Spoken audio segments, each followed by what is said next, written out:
अंग अंग में बसे। और मैं जो सरतापा कमजोर हूँ, लोग तुझे सुने, मैं नजर ना आऊं, लोग तुझे जलाल दें और सारा जलाल इज्जत खुदाम तुझे मिले, यीशु के नाम में आमीन। आप खुश हैं, रिलैक्स हैं, कलाम की तरफ बढ़े। ओके, चले। आज जो मेरा टॉपिक है ये क्रिसमस के हवाले से, क्योंकि आप क्रिसमस को सेलिब्रेट कर रहे हैं, तो जो क्रिसमस आप सेलिब्रेट कर रहे हैं हर साल, मैं उस पर बात नहीं कर रहा। बेशक फिजिकली यही क्रिसमस है हमारे सामने, इसी को मद्देनजर रखेंगे, लेकिन मैं उस क्रिसमस की बात करूंगा जो सुपर नेचुरल क्रिसमस है। और ये क्रिसमस सबसे पहले कायनात में सेलिब्रेट किया गया था। और चूंकि ये फर्स्ट क्रिसमस जब इस कायनात में, मैं कायनात की बात करूं, इस कायनात में जब फर्स्ट टाइम इस क्रिसमस को सेलिब्रेट किया जाता था, तो ये क्रिसमस प्रोफेटिक क्रिसमस था, सुपर नेचुरल क्रिसमस था, पावरफुल क्रिसमस है। लेकिन जैसे जैसे हम वक्त के साथ आगे बढ़ते जा रहे हैं, जमानों में और बरसों में हम जदीद जमाने की तरफ पहुंच गए हैं, हमने इस क्रिसमस को डीवैल्यू कर दिया। रूटीन में जितनी भी बातें होती है ना, उनकी वैल्यू खत्म होती जाती है। रूटीन में कलाम सुनाना, रूटीन में इबादत करना, रूटीन में गीत गाना, ये सब इनकी वैल्यू डिम पड़ती जाती है। इसलिए कि हम बड़ी हल्के ठीक है चर्च जा रहे हैं, गीत गाना है, अंदर एक्साइटमेंट नहीं होती, अंदर जो लगन है, जो रिश्ता है यीशु के साथ, जो रिश्ता है। जैसे भाई बात कर रहे थे कि लोग मतलब शो अप बहुत कर रहे हैं, लोग स्पिरिचुअली बहुत कम है, इसलिए हमारी इबादत में, हमारे गीत गाने में, हमारे कलाम करने में वो स्ट्रेंथ नहीं, वो ताकत नहीं, वो सुपर नेचुरल जो है कुदरत खुदा की कलाम हो और फिर उसमें खुदा के नाम को जलाल मिले, ऐसा नहीं हो रहा। आज जब भी क्रिसमस आता है लोग बड़े एक्साइटेड होते हैं, लोग बजट प्लानिंग करते हैं, किसी के पास बजट ज्यादा है और किसी के पास अगर कम है तो भी सब कुछ ना कुछ करते हैं। वो भी लोग जिनके फाइनेंशियली हालात जो है बहुत कमजोर होते हैं, वो भी दिखावे के लिए कुछ ना कुछ अपनी फैमिली के लिए करते हैं। बाकी लोग बहुत तैयारी करते हैं, वाइट वॉशिंग घरों को करते हैं, लाइटनिंग करते हैं और फिर डेकोरेट किया जाता है, और तमाम बूढ़े बच्चे, जवान, औरतें, मर्द सभी शॉपिंग मॉल की तरफ रुख करते हैं और कुछ ना कुछ जरूर अपने लिए खरीदते हैं। ऐसे ही है। लेकिन मैं कुछ एक दो कैरेक्टर को अप्रिशिएट करना चाहता हूं, खास तौर पे अगर फैमिली में बाप है, और अगर बाप नहीं है तो बड़ा भाई है, और अगर बाप नहीं है, मां, बड़ा भाई नहीं है तो मां है, अकेली सिंगल मदर या सिंगल बहन है बड़ी, तो इन लोगों को थोड़ा अप्रिशिएट करना चाहूं कि अगर इनके पास हालात ऐसे नहीं है कि ये सब की जरूरत को पूरा कर सके, बजट कम है, लेकिन फिर भी ये पहले अपनी फैमिली को तरजीह देते हैं, अपने बच्चों को, अपने छोटे बहन भाइयों को, ताकि उनकी खुशी पूरी हो सके, अपने लिए कुछ बचे ना बचे। और बाप अपने सारे फैमिली की सारी जरूरतों को पूरी करता है, अगर उसके लिए कुछ भी ना बचे तो कभी किसी से शिकवा नहीं करता। वैसे मैं भी एक बाप हूं और ऐसे एक्सपीरियंस मेरे पास भी है, शुक्रिया करता है और नेक्स्ट ईयर अच्छा ठीक है, नेक्स्ट ईयर देख लेंगे। और ये है बाप, जेब में पैसे हैं और मार्केट में जाए और कुछ ना खरीदे, this is the character of father. ये बाप का करेक्टर है, क्योंकि वो एक फैमिली में जिम्मेदार शख्स है। आमीन। सो जो कुछ हम इस क्रिसमस में करते हैं या कर रहे हैं, ठीक है, but this is not a real Christmas. पानी थोड़ा इधर रख दे। ये जो क्रिसमस जिसकी मैं बात करना चाह रहा हूं, ये वो नहीं है। अगर आप सुपर नेचुरल क्रिसमस अपनी जिंदगी में देखना चाहते हैं, और मेरी दुआ है कि आज आप इस सुपर नेचुरल क्रिसमस का एक्सपीरियंस करें, और आपकी जिंदगी में वो जो वेरी फर्स्ट क्रिसमस पे काम हुआ था और आपकी जिंदगी में भी हो।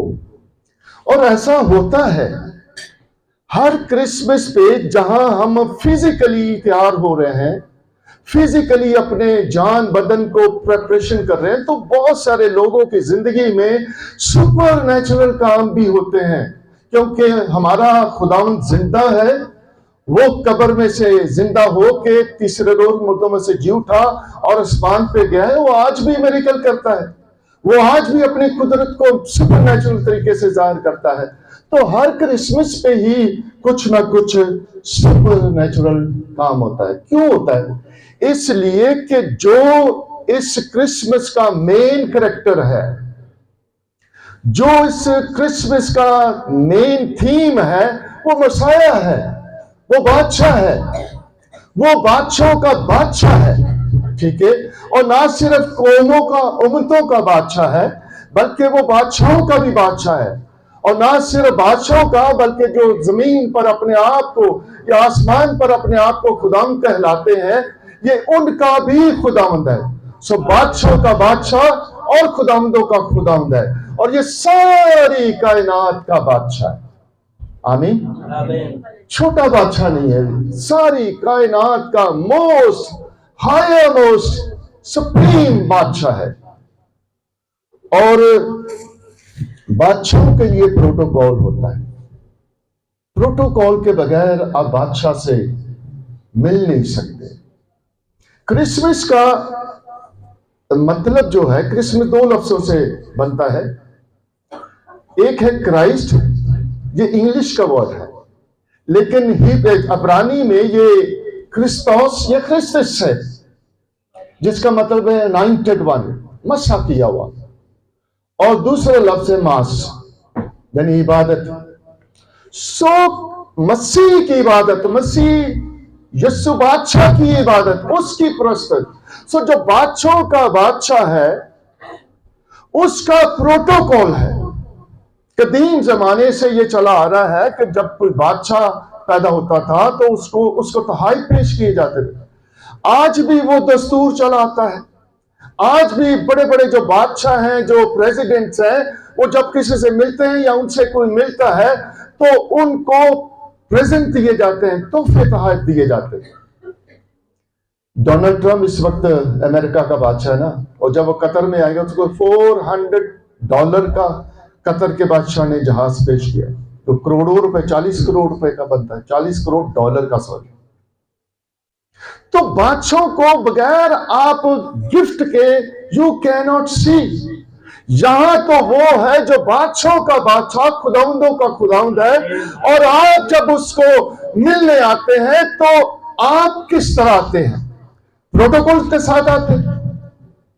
प्रोटोकॉल के बगैर उसको हदिया देना, उसको नजराना देना, ये उसके बगैर आप मिल नहीं सकते। आपकी शरीयत की किताब ये बता रही है कि खुदा के पास खाली हाथ ना हो। आपको अपना तोहफा, अपने तोहफे लेके, अगर आप क्रिसमस सेलिब्रेट करते हैं तो क्रिसमस में यीशु बादशाह जो इस कायनात का बादशाह है और इस जहां हमारे दरमियान होता है, तो उसका प्रोटोकॉल है। ऐसे ही हम ठीक है चर्च आ गए, नो, प्रिपरेशन के साथ, दिल की तैयारी के साथ, और ये इरादा होना चाहिए कि मैं अपने खुदावंद को, अपने निजात दहिंदा को मिलने जा रहा हूं। कभी खाली हाथ, never ever come to the church empty हाथ, कोई भी ना। ये प्रोटोकॉल है बादशाह। जो कुछ भी आपके पास है, आपका दिल है, आपकी जिंदगी है, आपके जज्बात है, आपके साथ है, ऐसा साथ है, आपका रुपया पैसा भी है, वो भी जरूरी है, वो भी तोहफा है। नजराने, हदिये, शुक्रगुजारियां दिल से लेके आए, कुरन से नहीं, ज्यादा लेके आए। और चूंकि ये बादशाही है, किंगडम है, इसका काम चल रहा है, ना भी दें तो इसका काम रुकने वाला नहीं, खुदा चलाता है।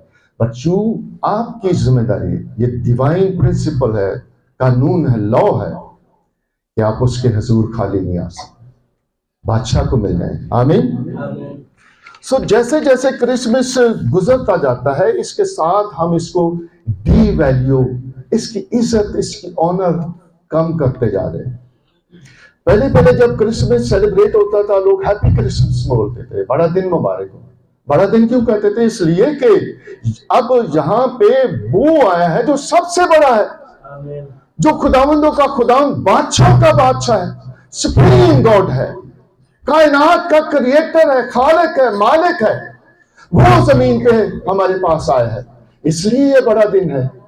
तो हम जब इस बड़े दिन को मनाते हैं तो लोग इसे पहले हैप्पी क्रिसमस कहते थे, मसीह की इबादत से खुश होते थे, सेलिब्रेशन होती थी, हम उसकी प्रस्तुत करते हैं, हम उसकी इबादत करते हैं, हम उसके हुजूर अपने हदिये, नजराने, शुक्रगुजारियां लेके आते हैं।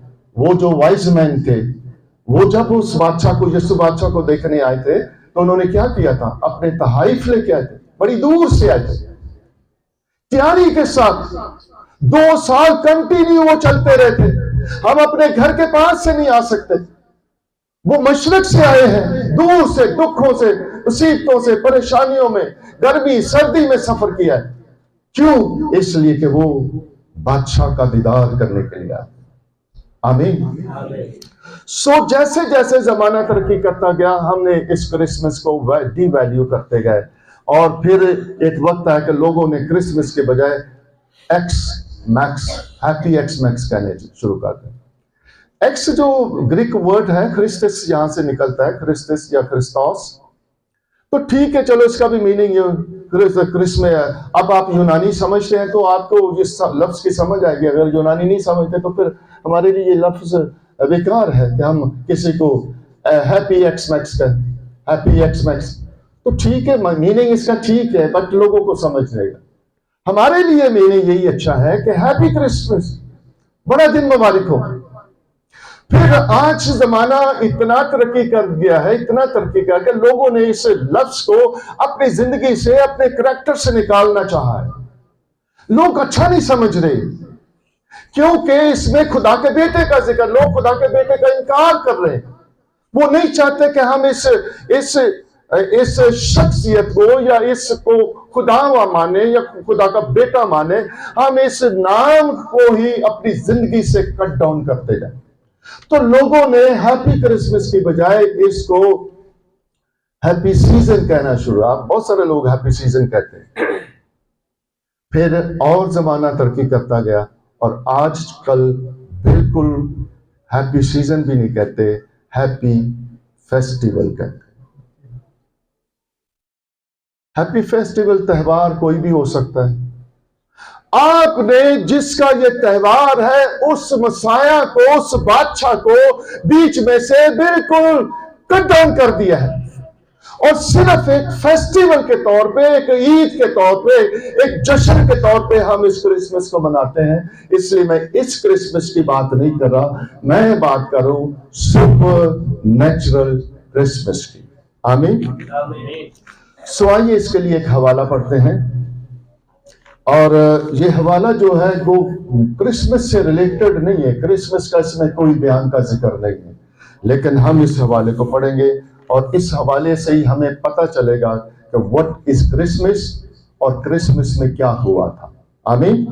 अब मेरे साथ निकालिए गलतियों का खत, उसका 4था बाब, 4थी और 5वीं आयत को पढ़ेंगे।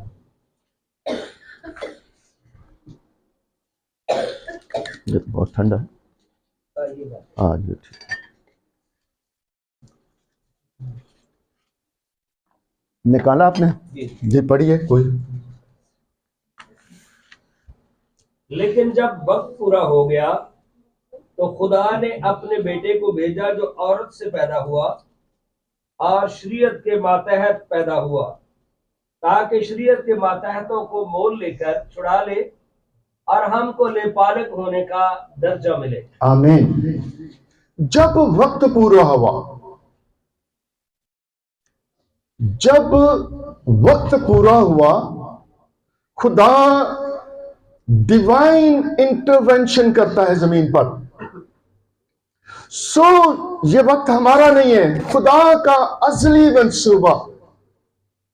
वो अपने टाइम फ्रेम से अपने मंसूबों को जो उसने इंसान की निजात के लिए तैयार किए हुए हैं, वो अपने टाइम फ्रेम से जिसका रेफरेंस उसने, जिसकी नविश्तों में, जिसने पेशन गोइयों में उसने अपने नबियों के वसीला से जमीन पर लोगों पर जाहिर किया था, अपने टाइम फ्रेम के मुताबिक खुदा काम कर रहा है। लिखा है कि जब वक्त हुआ, यानी खुदा जो माफौकुल फितरत खुदा है, कादर मुतलक खुदा है, अनदेखा खुदा है, जलाल का खुदा है, इंसान उसे देख के जिंदा नहीं रह सकता, तो उसने अपने आप को सिंक्रोनाइज करके इतना काम किया कि वो अब जमीन पर आने के लिए रेडी हो गया है। यानी अब्दियत से स्टेप डाउन करके वो टाइम फ्रेम में, बंदिश में आना शुरू कर दिया है, ताकि वो जमीन पर अपने लाही मंसूबों के साथ जमीन पर हमारी जिंदगी के मुताबिक कंपैटिबली कर सके, मुताबिकत रख सके। यानी खुदा तो अब्दियत का खुदा है। आसमान पर कोई वक्त नहीं है। वहां आसमान पे कभी कोई आपसे नहीं कहेगा कि हाउ ओल्ड आर यू, कितनी उम्र हो, आपकी उम्र क्या है खातून या भाई, नो, कोई भी नहीं पूछता। वहां सब कुछ अब्दियत में है। वहां दिन रात का कोई चक्कर नहीं है, वहां घंटों हफ्तों का कोई मीनिंग नहीं है, सब कुछ अब्दियत में है, हर एक चीज। लेकिन आसमान के नीचे लिमिटेशन है, टाइम है। दो लफ्ज है, एक अब्दियत है इटर्नल, और एक टाइमिंग है। अब्दियत जो है, this is the world of God, ये खुदा की दुनिया है।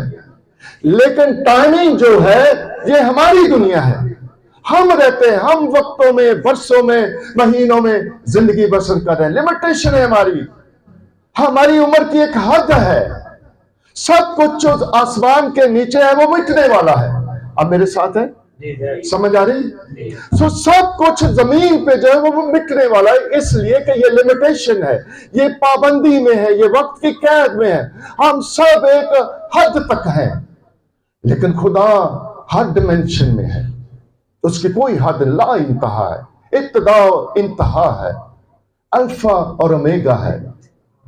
वो अब्दी खुदा है। सो अब अब्दियत ने, जो अब्दियत में रहता है, उसने अपने आप को अब्दियत से निकाल कर लिमिटेशन के अंदर लेके आया है, बंदिश में, इंसानी फ्रेम में, इंसानी टाइम में, हमारी दुनिया में वो आया है। वो कादर मुतलक खुदा, ला इंतहा खुदा, अपने आप को लिमिटेड किया है। क्यों किया है? यहां लिखा है ताकि उनको जो शरीयत के मातहत है, यानी हम तो सब शरीयत के मातहत हैं, हम एक नेचुरल तरीके से पैदा होते हैं और नेचुरल वे में पैदा होके एक लिमिटेशन है हमारी, एक हमारी लाइफ की हद है, और जमीन पे जो कुछ भी है वो सब कुछ फना होने वाले लिमिट में है। और खुदा वो जो लाफानी है, जो फॉरएवर का खुदा है, इटर्नल खुदा है, अब उसने अपनी अब्दियत से निकलकर टाइम फ्रेम में अपने आप को लेके आए ताकि हमारे साथ रह सके। क्यों? इसलिए कि आप जो टाइम की लिमिट में रहते हैं, वर्षों में, महीनों में, सालों में रहते हैं, आपको भी वापस उस अब्दियत में शामिल कर सके, आप भी उसके साथ अब्दियत में रह सके। यीशु इसलिए आया था, इसलिए वो हमारा नजात दहिंदा बन गया, ताकि हम जो लिमिटेड लोग हैं, हम जो फानी लोग हैं, हम जो गुनाह करके खुदा से दूर हो गए थे, अब्दी मौत के कब्जे में थे, अब वो हमें उस अब्दी मौत से निकालने को और फिर अब्दियत में शामिल करने को जमीन पर आए। आसान नहीं था, इट इज नॉट इजी। उसने अपने आप को कम किया, ही बिकम मैन, इंसान बना। लोग उसके इंसान बनने पे एतराज करते हैं, ऐसा नहीं हो सकता। नो, खुदा ने इंसान की निजात के लिए बहुत कुछ किया है। आप तो सेलिब्रेट कर लेते हो क्रिसमस, लेकिन इस नजरिए से किया कर, उसने क्या किया? अपना जलाल, अपना इख्तियार, अपनी कुदरत को छोड़कर, एम्प्टी करके, खाली करके, पौलुस रसूल कहता है वो हमारे दरमियान है, यहां तक कि उसने सलीबी मौत को गवारा किया, ताकि हम जो मौत के कब्जे में हैं, हमें अपनी जिंदगी दे, ताकि हम अब्दियत में शामिल हो जाए। वो हमारी खातिर अब्दियत से निकलकर टाइम फ्रेम में आ गया, ताकि हमारे इक्वल हो जाए, और फिर हमारे दरमियान रह के हमें अपने इक्वल करे। छोटा काम नहीं है, इसके लिए उसे बड़ी कुर्बानी देनी पड़ी। अपनी जान और अपना बेशकीमती एक एक खून का कतरा उसने सलीब पर बहा दिया। आमीन। इस खुदा की आप सेलिब्रेशन करते हैं। जब भी आप आते हैं उसकी प्रेजेंस में, सिर्फ ये क्रिसमस का सवाल नहीं है, हर रोज, हर संडे सर्विस में जब भी आप आए, आप इस नजरिए से आए, ये सोच के, ये ठहरा के कि हम बादशाह के बादशाह के पास आ जा रहे हैं, उसके प्रोटोकॉल के मुताबिक, उसके हुजूर, उसकी वर्शिप, उसकी परस्तिश, उसके सिजदा करने के लिए आए। ये रिश्ता कायम करें। और आपकी जिंदगी में उस वक्त तक सुपर नेचुरल काम नहीं हो सकता जब तक सुपर नेचुरल जो कादिर मुतलक खुदा है, जो हमारा मसाया है, जो हमारा निजात दहिंदा है, जो बादशाह है हमारी जिंदगी में, जब तक वो ना हो, उस वक्त तक हम इस सुपर नेचुरल क्रिसमस को भी नहीं जान सकते, और ना सुपर नेचुरल हमारी जिंदगी में काम हो सकते।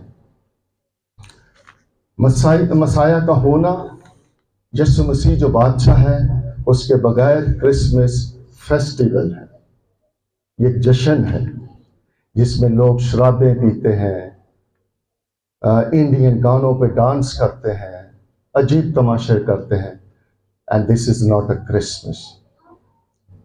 ये उस मसाया के प्रोटोकॉल के खिलाफ है। हाँ, हम खुशी करें, और खुशी में क्या लिखा है? हम के गीत गाएं, उसको नजराने पेश करें, उसको अपनी जिंदगी दे दें, जिसने आपके लिए आसमान छोड़कर जमीन पर आ गया है। आमीन। सो बाइबल कहती है, और बाइबल में बहुत सारे रेफरेंस मत्ती की इंजील में, लूका की इंजील में भी हैं, जो क्रिसमस के बारे में बता रहे हैं, हमें बता रहे हैं। लेकिन जो, और फिर जिस क्रिसमस की मैं बात करूं सुपर नेचुरल के, तो जब ये पहला क्रिसमस दुनिया में सेलिब्रेट हो रहा था, तो उस वक्त आसमान और जमीन में बहुत सारी रहल पहल थी, बहुत आमदोरफ्त हो रही थी, फरिश्तों का आना जाना लगा हुआ था, पैगामात दिए जा रहे थे, काम हो रहे थे, तरह तरह के काम खुदा सुपर नेचुरल तरीके से, जो इंसानों को नजर नहीं आ रहे थे, but God was doing something. हम तो सिर्फ इतना देखते ना, चरनी में यीशु मसीह पैदा हुआ, मरियम यूसुफ है, दैट्स इट, ये कहानी है, मजूसी है, ये हमारे सामने बात। बट इसके अलावा भी बहुत सारे काम हो रहे थे जो हम देख नहीं सकते, इनविजिबल है।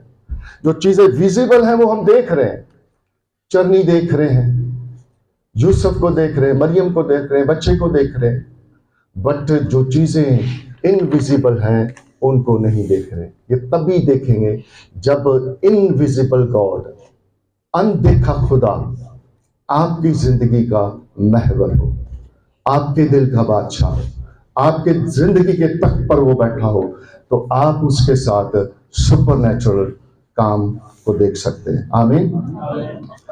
गलतियों का जो खत है ये क्रिसमस की सही जो तरतीब है, जो सही तशरीह है, वो इलस्ट्रेशन कर रहा है। आपको मत्ती की इंजील में सॉरी और लूका की इंजील में और मरकस की इंजील में वो बातें, जनरल बातें मिलेगी कि ये हुआ, बट एक्चुअली क्या हुआ था ये आपको पौलुस रसूल बता रहा है कि क्या हुआ था।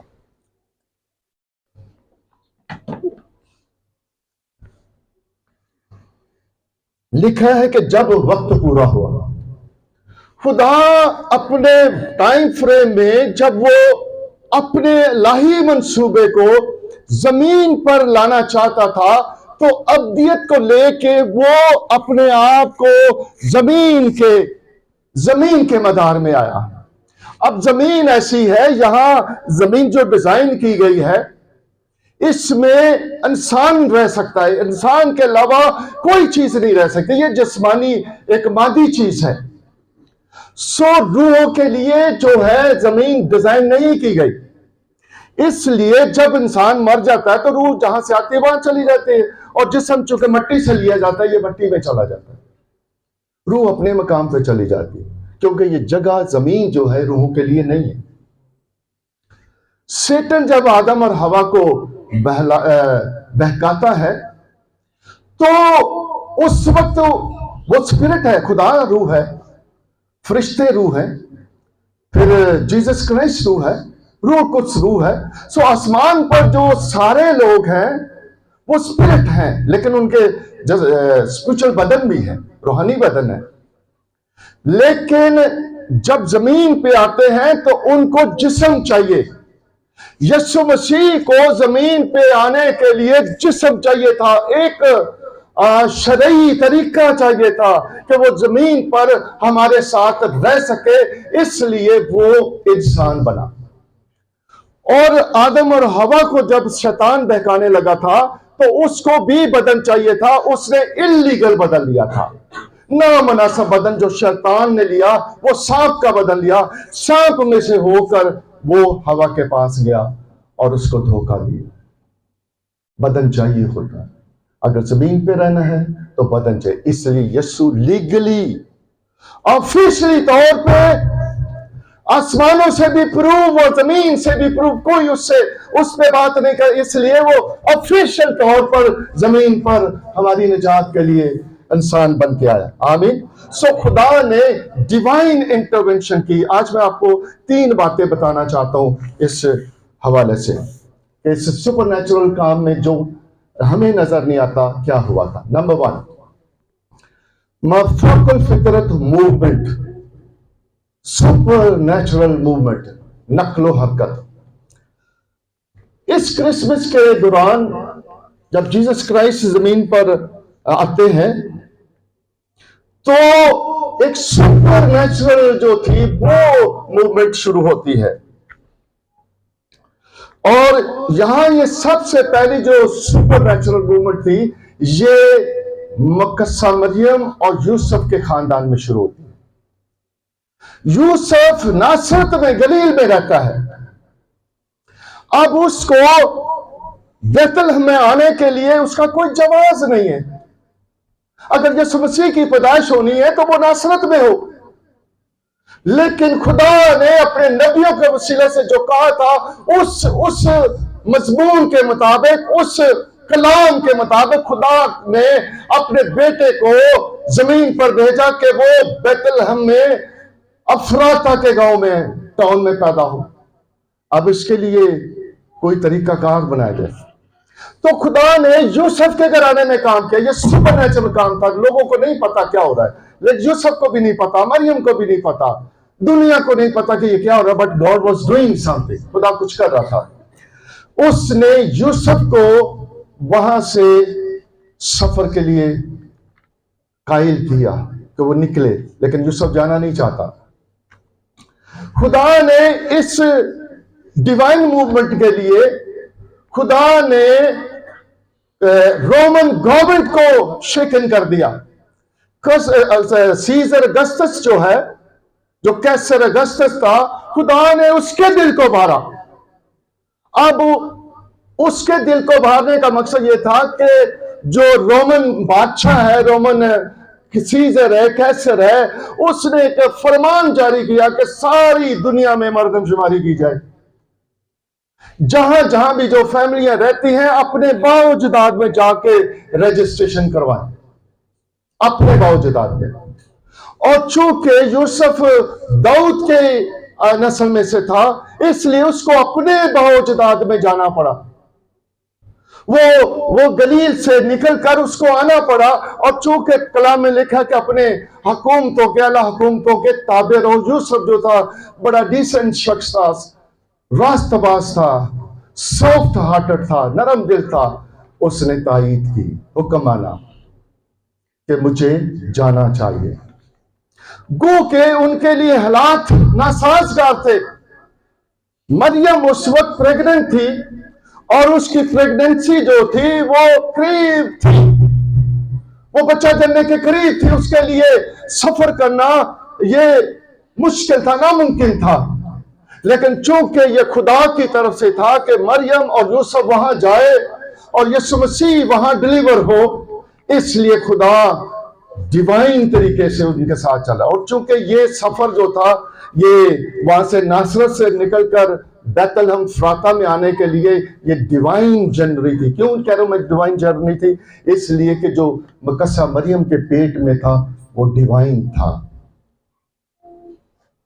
वो असली क्रिएटर था, खालिक और मालिक इंसान बन के हमारी दुनिया में। इसलिए वो डिवाइन था और वो डिवाइन प्रेजेंस यूसुफ के साथ और मरियम के साथ चल रही थी।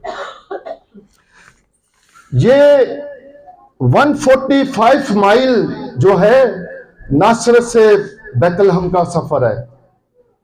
145 किलोमीटर सॉरी, और ये 90 मील बनता है। उन दिनों में गाड़ियां नहीं है, उन दिनों में ट्रांसपोर्टेशन नहीं है, तो 90 मील सफर करना, आप अंदाजा करें कि एक लड़की के लिए जो प्रेग्नेंट है उसके लिए इतना सफर करना, पैदल सफर करना इम्पॉसिबल है। लेकिन इस दुख में, तकलीफ में उन्होंने खुदा की ओबीडियंस की और यूसुफ मरियम को लेके वहां पहुंचा। आसान नहीं था बैतलहम के पास जाना और वहां जाकर उसको रजिस्टर। और जब वहां पहुंचे हैं तो वहां जगह ही नहीं रहने के लिए, नो प्लेस, कोई उनको होटल नहीं मिल रहा, कोई कमरा नहीं मिल रहा, और वो एक अस्तबल में जाके ठहरते हैं। इसका भी बताता हूं कि ये अस्तबल कौन था, क्या थी। वो वहां बैतलहम है। बैतलहम में जाना क्यों जरूरी था? नंबर 1 जरूरी इसलिए था कि यूसुफ और मरियम की अभी मंगनी हुई थी, ठीक है, लेकिन वो प्रेग्नेंट थी, हमल से थी। अब इस खुदा छोटी छोटी बातों का भी बहुत ध्यान रखता है और हम आज भी ऐसे ही करता है। हमारे छोटे छोटे मसलों को हर रोज वो बड़ी बारीकदानी से देखता है, कहाँ हमें बचना चाहिए, कहाँ वो हमारी प्रोटेक्शन करता है, कहाँ उसने कुछ हमारे लिए रखा हुआ है। एक एक चीज का डेली वो हमारे लिए काम करता है। मरियम को और यूसुफ को प्रोटेक्ट करने के लिए ऑफिशियली कि वो वहां पे बैतलहम में जाके अपने आप को रजिस्टर्ड कराएं, ताकि ऑफिशियली तौर पे रोमन गवर्नमेंट में वो वाइफ एंड हस्बैंड लिखे जाएं, ताकि वो बेबी, यीशु बेबी जो आने वाला है, उसकी जात पर कोई तौहीन अमीज अल्फाज ना इस्तेमाल किए जाए। कितना खुदा ख्याल रखना मरियम का। मरियम के खिलाफ कोई बात ना कि आज तक आप देखो वो कुंवारी थी, हम लोग आज तक किसी की जुर्रत नहीं कि मरियम के खिलाफ कोई बात करते। इस टॉपिक पे सब इकरार करते हैं कि वो कुंवारी है, हामला है और खुदा की तरफ, रूह की तरफ से वो पैदा हुआ है। इतना खुदा अपने लोगों का एहसास भी रखता है, ख्याल भी करता है, प्रोटेक्ट। कानूनी तौर पे उनको रजिस्टर्ड होना जरूरी था, सो वो हुए। सो बैतलहम फ्राता में जाने के लिए ये भी इसलिए भी जरूरी था कि नबियों के वसीला से खुदा ने कहा हुआ था कि वो बैतलहम में पैदा होगा। मसाया, आने वाला मसाया बैतलहम में पैदा होगा, तो कलाम को भी सच्चा साबित करने के लिए, नबियों की बात को जो उन्होंने कही हुई थी उस बात को सच्चा साबित करने के लिए खुदा ने ये जर्नी, ये सफर उनका नासरत से लेकर बैतलहम की तरफ किया, ताकि यीशु वहां जाके पैदा हो और खुदा का कलाम सच साबित हो। कलाम को भी सच साबित किया, मरियम और यूसुफ की और बेबी जीसस की भी प्रोटेक्शन की खुदा ने। आमीन। आप सुनने मेरे साथ हैं? ओके। फिर बैतलहम में जाने का एक स्पिरिचुअल मीनिंग भी था। कलाम भी पूरा हुआ, उनको जिस्मानी तौर पे प्रोटेक्ट किया गया, जीसस को भी, मरियम को भी, यूसुफ को भी। अब तीसरी बात, क्यों पैदा हो?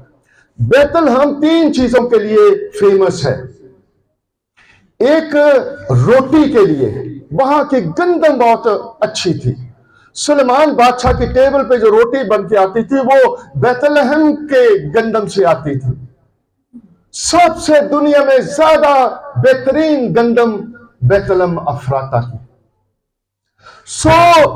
चूंकि बैतलहम रोटी का घर है, बैत का मतलब घर, बैतलहम हम का मतलब घर, और बैत का मतलब रोटी, रोटी का घर था। यीशु मसीह जिंदगी की रोटी है। यीशु ने खुद कहा, मैं जिंदगी की रोटी हूं। ये जरूरी था कि जो जिंदगी की रोटी है वो उसी जगह से निकले, बैतलहम से निकले, ताकि ये भी रेफरेंस, ये भी पूरा हो कि यीशु जिंदगी की रोटी है। फिर बैतलहम स्वीट वाटर के लिए, चश्मों के लिए बहुत मशहूर था। मीठे पानी के चश्मे बहुत है। यीशु मसीह ने कहा, काश अगर तू मुझसे मांगती तो जो तुझसे मांगता है, मुझसे मांगती तो मैं तेरे अंदर जिंदगी के पानी के चश्मे जारी कर देता। यीशु जिंदगी का पानी है, वो हमारी जिंदगी है, अब्दी जिंदगी है। वो इसलिए वहां से बैतलहम से निकलता है ताकि वो नविश्ता पूरा कि वो जिंदगी का पानी है, और जिंदगी का पानी बैतलहम से जारी होता है। आमीन। फिर तीसरी बात है कि वो बड़ों का शहर था। छोटे बड़े वहां बहुत होते थे, और जो लोग फाइनेंशियली कमजोर होते थे वो बड़ों से अपना बिजनेस करके अपने घर की कफालत करते थे। यीशु मसीह खुदा का भरा, खुदा का बेटा बड़ा बन के, खुदा ने उसे बड़ा बना के जमीन पर भेजा ताकि गुनाहगार इंसान की निजात के लिए वो मसलूब हो। ये सारी चीजें कानूनी जवाब से भी, स्पिरिचुअली जवाब से भी, और हिस्टोरिकल भी, और कलाम के ज़ाब्ते में भी, ये सारी चीजें वहां पूरी हो रही हैं। यीशु मसीह हमारे लिए मरा, मसलूब हुआ। यरूशलेम या बैतलहम में कोई भेड़शाला नहीं था जहां भेड़ें रखी जाती है। जितने भी भेड़शाले थे ये सब के सब बाहर थे, शहर से बाहर, गडरिए बाहर होते थे अपनी भेड़ों की रखवाली के लिए। सिर्फ एक ही भेड़शाला जो था वो शहर के अंदर था, और वो ऑफिशियल था। और जब मैं ऑफिशियल कह रहा हूं तो उसका मतलब यह है कि वो सरकार की तरफ से हैकल के लिए था, कि जितने भी बड़े जो ज़बह किए जाते थे, या गाय या बैल ज़बह किए जाते, वो सब उस अस्तबल में होते थे। सिर्फ एक अस्तबल था जहां से बड़े लिए जाते थे और जाके हैकल में कुर्बान किए जाते थे, ज़बह किए जाते थे। बाकी जितने भेड़शाले थे सब शहर से बाहर थे। यीशु मसीह को और मरियम को और यूसुफ को जगह न मिली उसी अस्तबल में, जो उधर सरकारी भेड़शाला था, उस अस्तबल में उनको रहने की जगह मिली, ताकि वो बड़ा जो वहां से लिया जाता था और जाके हैकल में कुर्बान किया जाता था, तो यीशु मसीह खुदा का बड़ा था जो वहां से सरकारी भेड़शाले से निकला, दुनिया की निजात के लिए, वहां मसलूब होने के लिए वहां से निकला। इसलिए बैतलहम में उसका जाना जरूरी था। फिर ये जो भेड़ थे, ये टाइम जो सीजन था जिसमें यीशु मसीह पैदा हुआ, ये बरों का सीजन था। इस वक्त में, इस महीने में बड़े जो थे भेड़े बच्चे देती थी, ज्यादा बच्चे होते थे और परवरिश। यीशु मसीह उसी टाइम फ्रेम में, जब बड़े पैदा होते हैं, उसी टाइम फ्रेम में पैदा हुआ ताकि वो तमाम दुनिया के लिए निजात का कफारा दे सके, ज़बह हो सके। आमीन। इसलिए उसको बैतलहम में जाना पड़ा, मरियम और यूसुफ को। आमीन। मेरे साथ हैं आप लोग? समझ आ रही? ओके, फिर आगे चलते हैं। दूसरी मूवमेंट, और दूसरी मूवमेंट वाइज मैन, मजूसियों के जिंदगी में होती है। ये दुनिया का दूसरा किनारा है, मशरक से, इस्राइल से, यरूशलेम से बहुत ही दूर, हजारों मील दूर। कोई खबर नहीं है इस्राइल में कौन पैदा हुआ है, बट हजारों मील दूर जाके खबर पहुंचती है। खुदा उनको भी पैगाम देता है कि तुम्हारे लिए एक बादशाह पैदा, यहूदियों का बादशाह पैदा हो। वो सिर्फ यहूदियों का बादशाह नहीं था, गैर कौमों को बताने का मकसद और उन लोगों को बताने का मकसद जिनका खुदा पर ईमान नहीं था, ताकि वो भी जाने कि मसाया सिर्फ, यस्सु बादशाह सिर्फ यहूदियों का बादशाह नहीं, सारी उम्मतों का, सारी कौमों का, सारे कबीलों का बादशाह है। बादशाह का बादशाह खुदावंदों का खुदावंद है। इसलिए वो वहां से इस बादशाह की सर्च में निकलते हैं और वो वहां से चलते हैं। आमीन। आमीन। ये उनको एक सितारे की रहनुमाई से सारे पैगाम जो है फरिश्ते दे रहे हैं,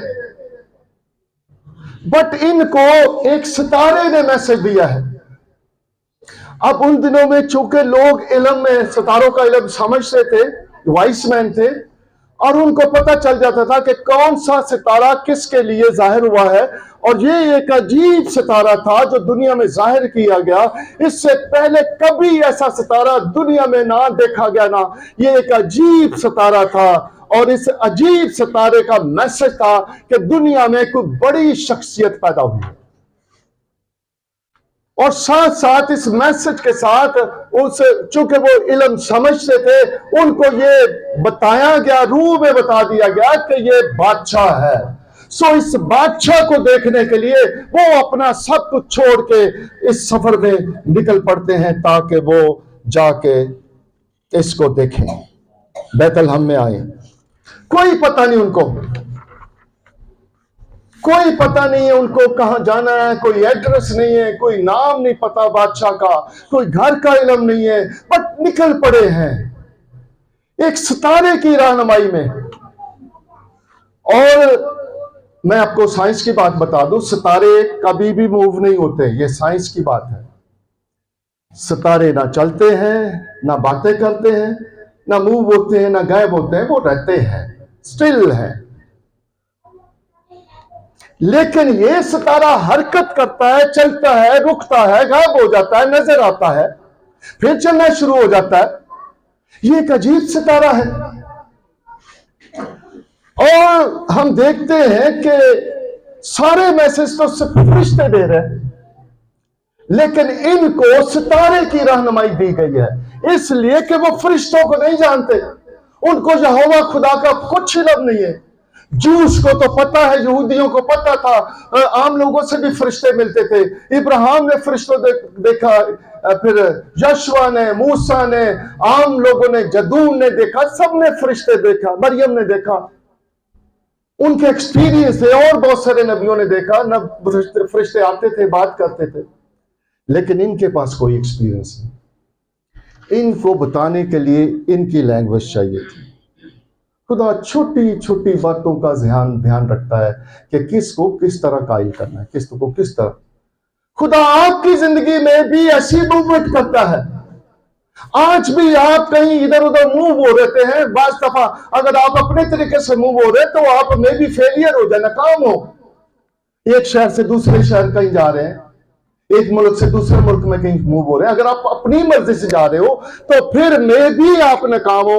लेकिन अगर आप खुदा की मर्जी से जा रहे हो, खुदा आपकी जिंदगी में मूवमेंट पैदा कर रहा है, आप कहीं जा रहे हैं, तो फिर खुदा आपको वहां कामयाब करेगा, ब्लेस करेगा, वसाइल पैदा करेगा, तरीकेकार देगा, अपॉर्चुनिटी देगा, क्योंकि आप भेजे गए। सो ये लोग जो वहां सितारे को देख के निकल चुके हैं, ये नहीं समझते फरिश्ते कौन है, बट इनको सितारे की इस तरतीब से, सितारे की रेफरेंस से समझा गया। लेकिन मेरा ये मानना है कि ये फरिश्ता है, आप इसे कबूल करें या ना करें, बट माई बिलीव, मेरा जो ईमान है, ठीक है, मेरा जो ईमान है ये फरिश्ता है। मैं क्यों कहता हूं? इसलिए कि मरियम के पास फरिश्ता आया, जकरिया के पास फरिश्ता आया, यूसुफ के पास फरिश्ता आया। सो सारे पैगामात तो फरिश्ते दे रहे, गैब्रियल दे रहा है, जबराइल आ रहा है, बट इनके पास फरिश्ता क्यों नहीं है? इनके पास भी फरिश्ता आया है, लेकिन वो खुदा आसमान से रोशनी की तरह एक फरिश्ते की रहनुमाई में उनको लेके आ रहा है। ये फरिश्ता, ये सितारा कभी गायब हो जाता है, कभी रुक जाता है, कभी चलता है, कभी फिर नजर आता है। ये फरिश्ता है। फरिश्तों के पास क्या गूगल मैप था? क्या यूसुफ के घर का एड्रेस था? यूसुफ का नाम जानता था? नो, उसको पता ही नहीं फरिश्ते के पास है। वो आजकल की एआई से तो नहीं वो लिंक करते कि भाई सारी चीजें सामने वो पढ़ ले और कंप्यूटर चला ले। नो, कुछ भी नहीं। ये खुदा का फरिश्ता था जो यूसुफ को जानता था। वो जानता था अपने खुदा को कि यीशु कहाँ पैदा हुआ। उनकी रहनुमाई करता करता उनके पास हेरोदिस बादशाह के पास आ जाते। उसको भी बताना जरूरी था। डायरेक्टली नहीं बात की गई उससे, इनडायरेक्टली वाइज मैन के थ्रू, मजूसियों के थ्रू हेरोदिस बादशाह को बताया गया कि यहां पर यहूदियों का बादशाह पैदा। अब इस बादशाह के अंदर जेलस आ गई। उसने सोचा कि मेरे सिवा कौन बादशाह हो। उसके दिल में कुड़न आ गई और उसी वक्त से उसने बुरा मंसूबा अपने दिल में बनाना शुरू कर दिया। उसने कहा जाओ देखो वो कहां है, फिर मुझे भी आके बता। लेकिन जब वो वहां गए, उन्होंने अपने कहायत पेश किए। 2 साल का पीरियड हो चुका है और उस वक्त बेबी चरनी में नहीं था, घर में था। बाइबल बता रही वो घर में था, अपने घर में। छोटा नन्ना यीशु बोलता भी है उस वक्त, चलता फिरता है। 2 साल का बच्चा बोलता है। ये देखे ना, छोटे छोटे बच्चे चल फिर रहे हैं, तो जीसस भी चल फिर रहा था, बात भी कर रहा था, बट वो डिवाइन था। और चूंकि वो डिवाइन था इसलिए वो बड़ा कामिल था। उसका बात करने का स्टाइल, उसका बोलने का, चलने का स्टाइल वही था, खुदा जैसा था। लेकिन इंसानों को समझ नहीं आ रही थी, वो एक बच्चा ही समझ। खैर, उन्होंने उस बादशाह को सिजदा किया और फिर फरिश्ते ने उनको बताया, ख्वाब में बताया कि आपने हेरोदिस के पास वापस नहीं जाना। वो इस बच्चे को कत्ल करने के लिए उसने अहद कर लिया था। खुदा गाइड करता है, ये मूवमेंट हो रही है। आमीन। सो ये 2 मूवमेंट थी। उसके बाद हम देखते हैं कि फिर 2 नकलो हरकत के बाद 2 मैसेज और हैं, 2 चीजें और होती हैं। खुदा 2 हमल, एक डिवाइन हमल है और एक सुपर नेचुरल हमल। 2 औरतें हैं जो निजाम में हामला होती हैं। एक औरत अलिशबा है जो 5 है और अब बुढ़ापे में है, और एक कमारी है जो शीजा है, पाक दामन है, और उसका नाम मरियम है। ये गलील में रहती है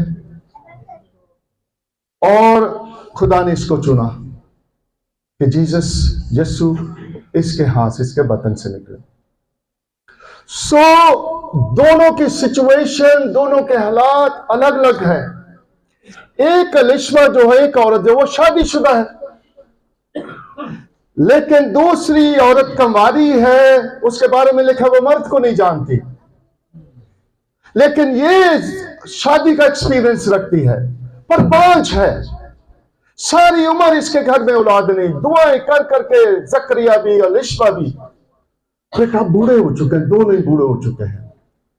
उस वक्त कहानत पे जो था वो जकरिया था।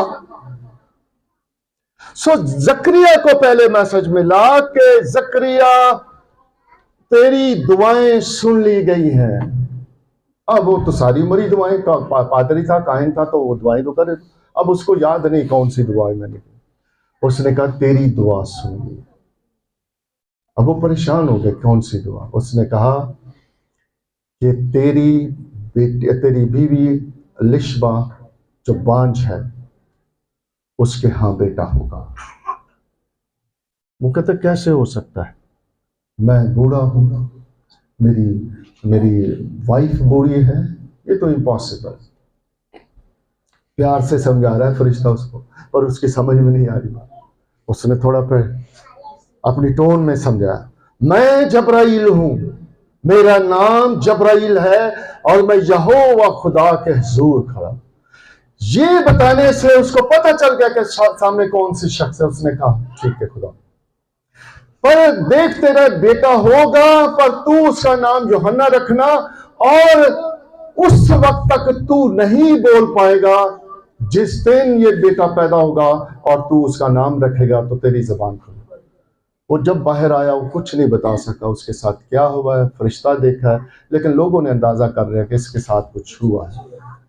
इसने कोई फरिश्ता देखा, कोई रोया देखी है, अब वो बता नहीं सक रहा। खुदा ने इसके साथ कुछ गेम कर दी है। गेम तो उसकी अपनी थी, उसे अगर ईमान लिया था, यकीन करता तो उसके साथ ऐसा ना, बट उसने ऐसा ना। सो एक लिशबा है जो बांझ है। खुदा किसी भी वक्त कुछ भी कर सकता है। वो ला तब्दील खुदा, ला इंतहा, he can do anything, there is nothing anything impossible for him. सब कुछ मुमकिन है। मैं 2005 में सिंगापुर भी गया था, मलेशिया में भी गया था। वहाँ हमारे एक हेड चर्च का, जो हमारा हेड चर्च है वहाँ पे है, तो वहाँ पे एक फैमिली जिनके घर में मैं ठहरा था, जॉनथन एंड डेबरा, वो 7 साल से बैंक थे। वो बहुत बड़े चर्च के मेंबर थे, लीडर भी था चर्च का, बट बांझ, कोई औलाद नहीं हुई।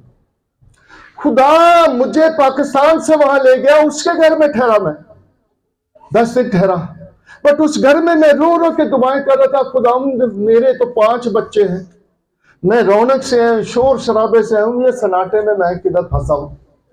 इनको बच्चे गए और खुदा ने मुझे कहा मैं इनको 2 बेटे और 1 बेटी। मैंने उनको बुलाया, डेबरा, जॉनथन, कम आओ, मैं तुम लोगों की दुआ करना चाहता हूँ। जॉनथन से मैं कहा अगर कोई नाम नहीं चूज किया तो नाम जूनियर जॉनथन रख लो। डेबरा से मैंने कहा अगर कोई नाम नहीं तो जूनियर डेबरा रखो। खुदा आपको एक बेटी भी देगा, 2 बेटे। उन्होंने कहा मैं तो बेटी चाहिए। मैं कुछ भी, जो भी आपकी ख्वाहिश है खुदा आपको दे, पर इस आने वाले क्रिसमस से पहले हो जाएगा। ये क्रिसमस तो मैं आपके साथ सेलिब्रेट, आने वाले क्रिसमस पे पहले आपके यहाँ बच्चे होंगे। ऐसे ही हुआ। मैंने उनको प्रे कर दी और मार्च में फिर वो 2006 में मुझे बंदे ने कॉल किया, जॉनथन ने, कि पास्टर कंग्रेचुलेशन, मुबारक हो, आपकी दुआ सुनी गई और खुदा ने मेरी मिसेस को प्रेग्नेंट किया। God can do. बांझ थी, लिशबा बांझ थी, बूढ़ी थी, बच्चा जनने के काबिल नहीं थी, जकरिया भी काबिल नहीं था, बट खुदा के लिए मुश्किल बात है। नो, इब्राहिम भी बूढ़ा था, सारा भी बूढ़ी थी, खुदा ने उनको बेटा दिया। खुदा इनसे भी कह रहा, उसका एक्सपीरियंस था, जानता था इब्राहिम को ऐसा, पर उसने यकीन नहीं किया, लेकिन उसने कहा ऐसे ही होगा, फरिश्ते ने कहा ऐसे ही होगा। खुदा कुछ भी कर सकता है। उसने बुढ़ापे में बांझ औरत को उसके औलाद वाली कर दी। खुदा ने उसका ये सुपर नेचुरल बेबी था उस वक्त। सुपर नेचुरल का मतलब माफाकुल फितरत। तो ये बच्चा जो इंसानी तहरीक से, वाइफ एंड हस्बैंड की मदद से पैदा हुआ, इसलिए पर बांझ थी। खुदा ने खास मकसद के लिए इसको बांझ रखा हुआ था। खुदा पहले भी इसकी दुआ सुन के उसी दिन से रजिस्टर्ड हो गई थी। दानियल के पास जब फरिश्ता आया तो उसने कहा दानियल तेरी दुआ तो उसी दिन सुनी गई थी, लेकिन मैं 21 दिन तक फारस के मोकल से साथ बिजी रहा, जंग करता रहा। तो आपकी दुआएं जब करते हैं वो उसी रोज खुदा के हुजूर रजिस्टर्ड हो जाती है, लेकिन खुदा अपने टाइम से, पॉइंटेड टाइम से खुदा काम करता है। शायद ये मैसेज आप में से भी किसी का कोई बांझ हुआ हो, और जरूरी नहीं कि बच्चे के लिए खुदा आपकी जिंदगी का कोई बिजनेस रुका है, कोई काम रुका है, खुदा अपने पॉइंटेड वक्त में आप जो दुआएं करें खुदा पूरी करेगा। बट ट्रस्ट अपॉन गॉड, यकीन करें खुदा अपने वक्त पे। बार दफा हमारे रिश्ते बेटियों के नहीं होते हैं, खुदा अपने वक्त पर रिश्ते भी करता है, but we have to believe. आमीन। सो एक बेबी, ये सुपरनेचुरल बेबी पैदा होता है। दूसरा बेबी ये मरियम है, जो मर्द को नहीं जानती, अनएक्सपीरियंस, शादी का कोई तजर्बा नहीं, एक दुशीज़ा है, कंवारी है, लॉ के खिलाफ है, नेचुरल लॉ के खिलाफ है, पर खुदा तो कुछ भी कर सकता है।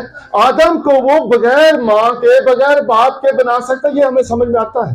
He is a creator. वो खाने के वो ऐसा मिट्टी से इंसान को बना के जिंदगी डाल सकता है। लोगों ने मान भी लिया, ठीक है खुदा ने किया, बट उसके बाद ऐसा कायनात में कोई नहीं कुछ हुआ। ये एक वाहिद केस है, वाहिद सिनेरियो का केस आया है जो शरीयत से हटकर, शरीयत के खिलाफ है, इंसानी नेचर के खिलाफ है, कि मर्द नहीं है, शादी नहीं है, पर एक कबारी हामला होगी। God can do. ये डिवाइन प्रेगनेंसी है। इसके लिए मैं लफ्ज डिवाइन इस्तेमाल इसलिए कि यीशु डिवाइन है, वो कादिर मुतलक है, वो कलमा है, असली कलमा, वो मुजस्सम हो गया, वो डिवाइन कलमा है। रूह कुछ डिवाइन है, खुदा बाप डिवाइन है, और खुदा बेटा डिवाइन। सो ये कलमा मुजस्सम होते डिवाइन, ये डिवाइन प्रेगनेंसी है, super duper natural divine pregnancy. शरीयत के मुताबिक हुई है, जिस तरह इंसान पैदा होता है ऐसे हुआ है, लेकिन डिवाइन है।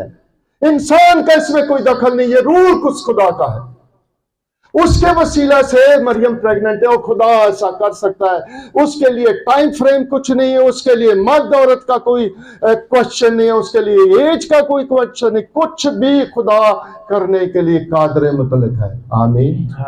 ये है हमारा खुदा। सो यीशु मसीह जब आया तो दो प्रेगनेंसी हुई थी, एक यूहन्ना की, जिसका एक प्रेगनेंसी एलिशबा के बेटा हुआ, वो यूहन्ना था, और यूहन्ना के बारे में यीशु ने कहा कि इससे बड़ा कोई शख्स नहीं है आसमान की बात। ये वो शख्स है जो मसाया के आने से पहले खबर देता है और इसराइल के दिल को कायल करता है, मर्दों के, औरतों को, और उन्होंने बपतिस्मा लिया और वो खुदा की तरफ रजू आए। इसका नाम बियाबान में पुकारने वाली आवाज है।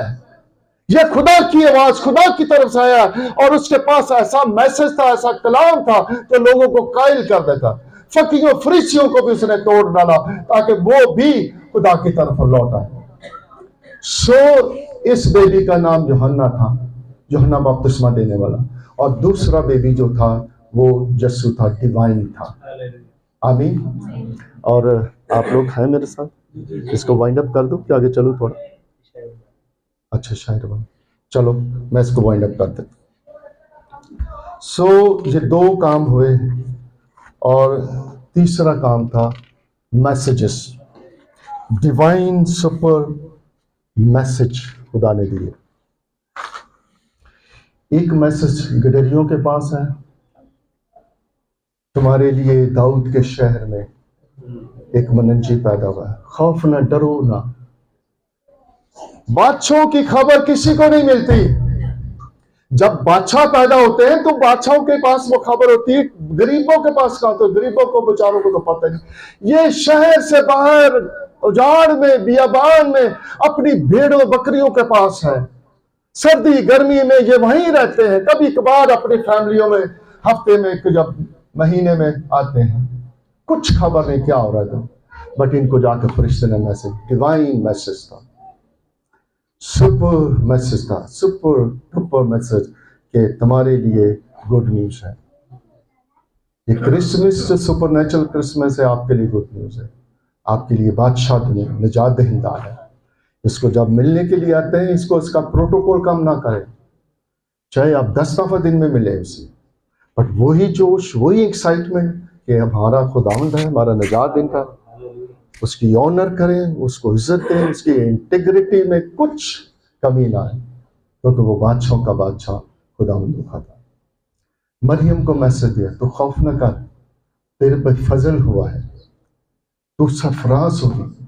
यूसुफ इस मौजे से लेके परेशान हो गया, वो अपनी बीवी को चुपके से छोड़ देना चाहता, पर खुदा ने उसे समझाया, नो यूसुफ, इसके सबब से तू परेशान ना हो, तू बरकत पाएगा, तेरा नाम किताबे हयात में इस डिवाइन पर्सनली के साथ लिखा जा रहा है। छोटा काम नहीं, छोटा नाम नहीं है, ये बादशाहों का बादशाह है, खुदा का बेटा है, इसका नाम यस्सु रखना, और ये अपने लोगों को गुनाह से बचाएगा। तेरा नाम सरफराज हो, तू ब्लेसेड होगा, तू इस मौजे से खफा ना हो। कभी कभी मौजा होता है तो हम परेशान हो जाते हैं, हम एक्सेप्ट नहीं करते। जो सबको खुदा ने बुलाया, एक्सेप्ट कर, अपनी बीवी को ले आ। मरियम को कहा, डरना कर, खौफ ना कर, मैं तेरे साथ हूँ, मैं तुझे प्रोटेक्ट करूंगा, कोई तेरी डिसऑनर तुझे ना करे, कोई तो नबी इस अल्फाज ने तेरे खिलाफ इस्तेमाल किया। और आज तक कायनात में किसी शख्स ने आज तक इस मामले में ना यीशु मसीह पर क्वेश्चन किया और ना ही मरियम पर क्वेश्चन किया कि ये बेबी कैसे हुआ। सब ये इकरार करते हैं, रूल कुछ खुदा का तरीका है, खुदा ने उसे भेजा है। खुदा बगैर माँ बाप के भी पैदा कर सकता है, खुदा बगैर मर्द के भी पैदा कर सकता है। सो हमारा खुदावंद है। आमीन। तीसरा मैसेज सुने गडरियों को और मजूसियों को, खौफ ना करो, हमारे लिए बादशाह पैदा हुआ है। आज मेरा पैगाम भी आप लोगों के, ये क्रिसमस आपके लिए सुपर नेचुरल क्रिसमस हो। जैसे खुदा उस पहले क्रिसमस में माफाकुल फितरत तरीके से काम कर रहा था, आज भी करता है। आज भी बाद दफ़ा हमारे काम ऐसे हो जाते हैं, हमें पता नहीं, हमने दुआएं की होती पर उस वक्त नहीं होता, बाद में पता है जी कैसे हो गया, कैसे ये अजीब काम हुआ। खुदा सब कुछ करने के लिए कादिर। आमीन। God bless you.